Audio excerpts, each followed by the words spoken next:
Engineer sa Joy Cavalida. Ang sa to sir is almost maingon ako, for me is 70% as engineer.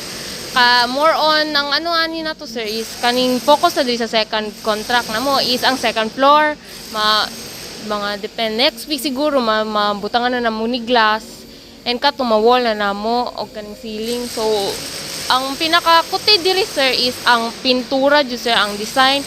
So naami ibutang na design dito, di pa na mo mapakita kay basig maunsa nya, special na namo ti impact para makita ninyo kung unsa jud ang itsura. Ani pala mo mapakita. Dito na side sir is ang atong locker rooms ug CRs. CRs mga sa ubos kani ang VIP section nato. Na wala pa ni sulod jud siya, aircon lang jud ni siya. And ang atong pool sa atong pump room dito na side.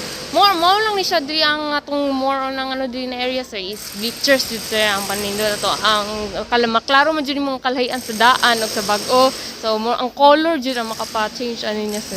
So sa gawas ma'am, kumusta ang sa gawas niya? Ang sa gawas amuang i-repaint tanan ang cladding kay makitaan man jud ninyo na wala na jud ang color. Nya makitaan pa ninyo ang bag-o ng cladding na mo giano. So i-repaint jud na mo siya.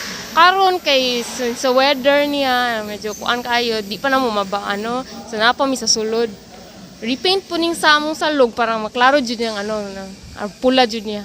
Kas na lang ma'am, mga bana-bana kani mo ma'am. Kanus-an mo sa bulana, kamo tuiga man. Karon jud tuiga mao man ni og June di pa ko sure basig third week sa June ang mahuman na June ni na fix anan. Apil pa man gud anan June isang napay mga finishing nato, mga limpyuhanan kay dagdako ba kay area.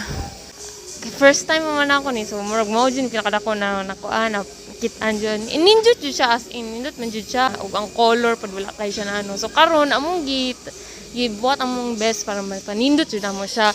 Palig-on medyo mo nadugay siya kay gusto na mo lig-on ni siya kay para man sa tanan.